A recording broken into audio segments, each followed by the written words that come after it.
Good morning, students. How are you? Como vocês estão? Espero que todos estejam bem. A professora Paula passando aqui para fazer a correção da atividade da semana anterior, que é um assunto bem simples e muito importante para a compreensão da nossa disciplina de língua inglesa, que é o Direct and Indirect Speech, discurso direto e indireto. Quando falamos em discurso, é lógico, pensamos logo na fala. Qual o objetivo de compreender esse assunto? O objetivo principal é entender a estrutura, como funciona, quais são as principais características dessas frases quando elas estão no discurso direto e indireto da língua inglesa. Saber a estrutura e saber identificar quando essas frases em inglês estão no discurso direto e indireto, certo?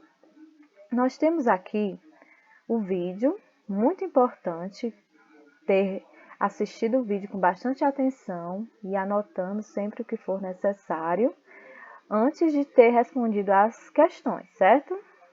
Nós temos duas formas de reproduzir as informações que alguém nos relatou. Nós podemos reproduzir de duas formas, através do discurso direto e do indireto. Discurso direto, a fala é tal qual a pessoa relatou. E o discurso indireto, a gente fala com as palavras, com as nossas palavras, o que o outro disse. Podemos perceber aí na primeira frase, I am not feeling well. Eu não estou me sentindo bem. A frase está tal qual a pessoa disse.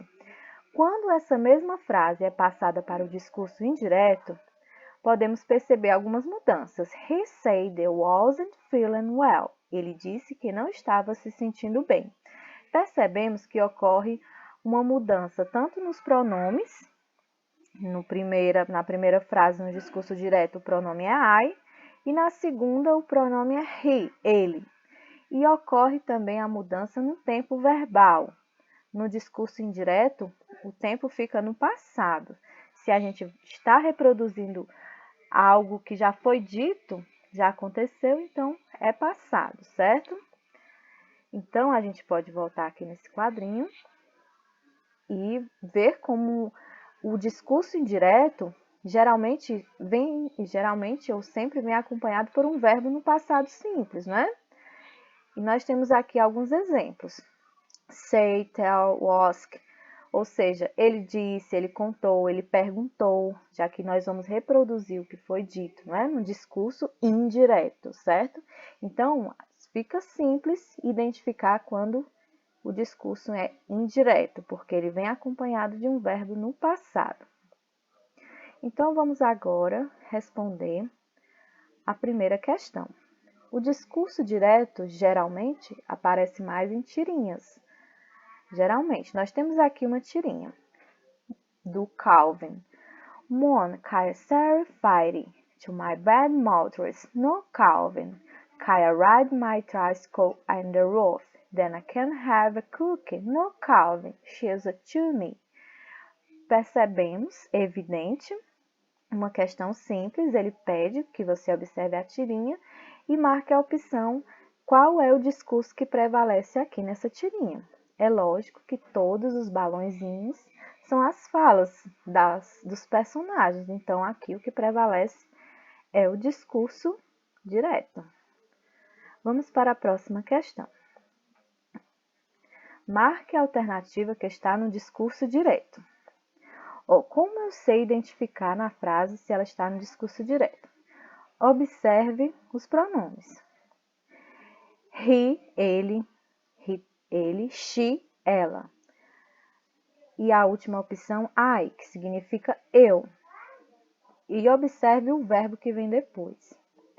He told é o verbo ele disse, ele falou, ela disse, eu estou. Então, a gente logo de cara percebe que a frase que prevalece o discurso direto, que é a fala tal qual a pessoa disse, é a última. I am work a lot. Vamos para a próxima questão. Uma questão maior, mas não é difícil. A pergunta deve ser respondida observando a seguinte frase. I have a much muscle, I am man, and I can't do much work, and when man. Eu tenho tantos músculos quanto qualquer homem e posso trabalhar tanto quanto qualquer homem. Esta frase foi uma mulher que disse.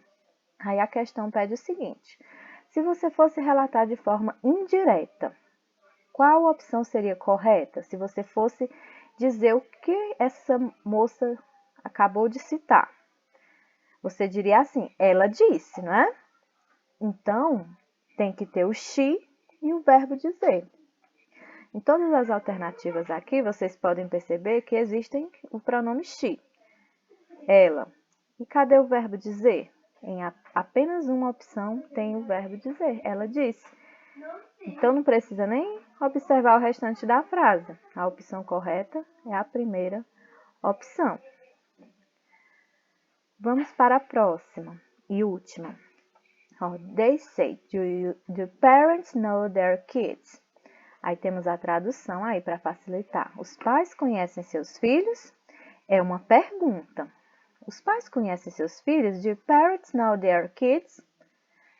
No discurso indireto, como seria? Como é uma pergunta, como eu faria no discurso indireto? Eles perguntaram se os pais conhecem seus filhos, né? Seria assim. Então, todas as alternativas aqui aparece o pronome eles. Agora você tem que olhar qual é o verbo que vem depois. Como eles fizeram a pergunta, qual desses é a tradução, o verbo perguntar? Perguntou, eles perguntaram. Seria essa última opção. Pois é isso, pessoal. Espero que vocês tenham compreendido, tenham de fato finalizado que é o nosso objetivo, conhecer a estrutura das frases na língua inglesa do direct and indirect speech, saber identificar a diferença das frases de uma e outra. Mas não se preocupe se ficaram dúvidas, a gente vai esclarecer essas dúvidas na próxima aula, certo? E ficamos por aqui. Tenhamos um dia abençoado e fiquem com Deus.